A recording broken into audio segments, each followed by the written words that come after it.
मूर्ख बंदर। एक घना जंगल था। जंगल में एक बंदर था। बंदर बहुत ही आलसी था। वो कभी भी भोजन की तलाश में नहीं जाता था।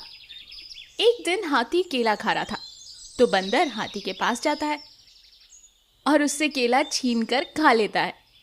जिस पर गुस्सा होकर हाथी बंदर से कहता है, तुम्हें शर्म नहीं आती मेरा भोजन छीन के खाने के लिए? एक तो भोजन नहीं ढूंढते हो, ऊपर से मेरा भोजन छीनते हो। ये कहकर हाथी बंदर पर गुस्सा होता है, जिस पर बंदर जवाब देता है, अरे दोस्त, क्यों इतना गुस्सा हो रहे हो? आगे से तुम्हारा भोजन मैं नहीं छीनूंगा। ये कहकर बंदर वहां से चला जाता है। बंदर को रास्ते में एक खरगोश मिलता है। खरगोश गाजर खा रहा था। बंदर गाजर को देखता है और खरगोश से वो छीन लेता है। तुम इतने बेशरम जानवर हो, तुम्हें बिल्कुल शर्म नहीं आती? मैं कितनी मुश्किल से ये गाजर लेकर आया था और तुमने इसे छीन लिया। खुद तो अपना खाना लाते नहीं हो और दूसरों का खाना छीनते रहते हो। ये बात बंदर सुनकर वहां से चला गया। अगले दिन शेर कुछ फल छुपा कर रख रहा था। बंदर ये देख लेता है और वहां जाकर शेर के फल चुरा लेता है। ये बात जानकर शेर को बहुत गुस्सा आता है।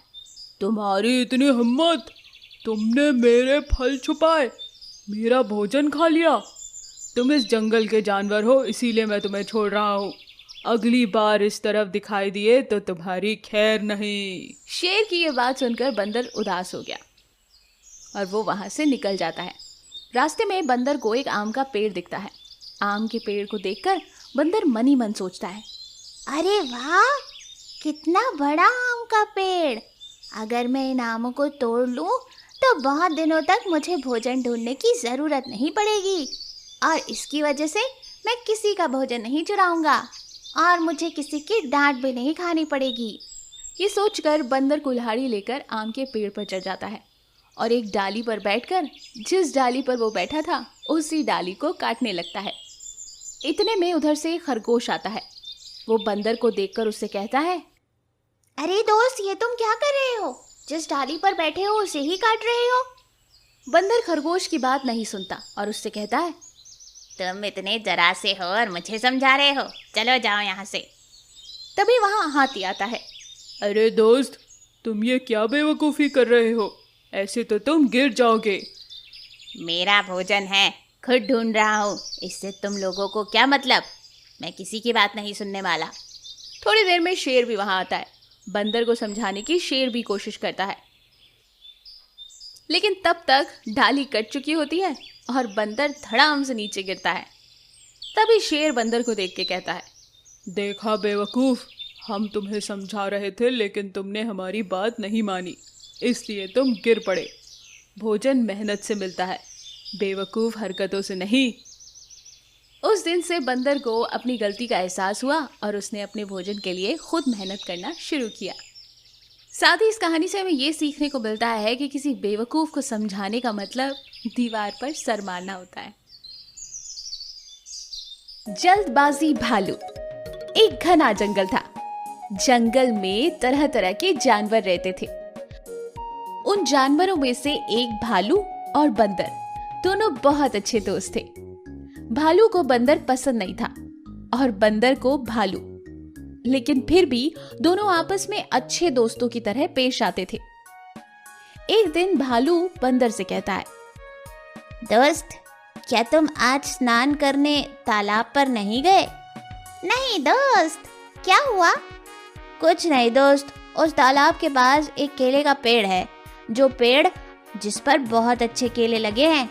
तुम्हें केले बहुत पसंद है ना, तो तुम तालाब के पास जाकर देखो, तालाब के किनारे पेड़ पर बहुत अच्छे केले हैं।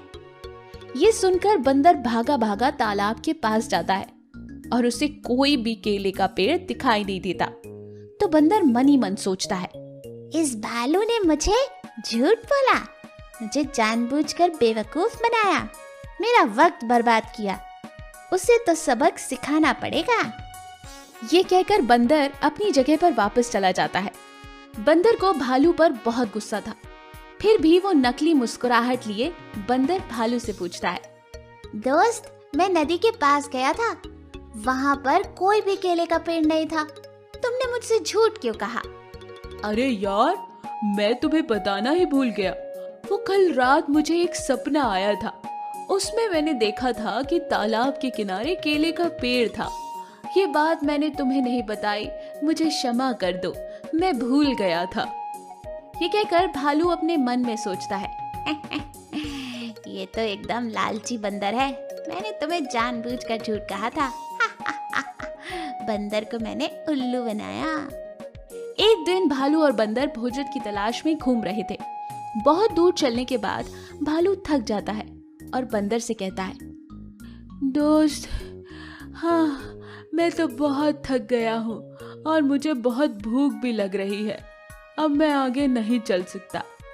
भालू की बात सुनकर बंदर मन ही मन सोचता है, ये भालू तो थोड़ी दूर भी नहीं चल सकता और ऊपर से कह रहा है कि मैं थक गया हूँ। इसका आकार देखो कितना बड़ा है, इसकी भूख तो कभी मिटती ही नहीं। इतने में भालू बंदर को देखते हुए कहता है, क्या हुआ दोस्त, क्या सोच रहे हो? कुछ नहीं, सच है मैं भी बहुत थक गया हूँ। बहुत दूर आ गए हैं ना, मुझे भी बहुत भूख लग रही है। ठीक है, हम इस पेड़ के नीचे थोड़ा आराम करते हैं।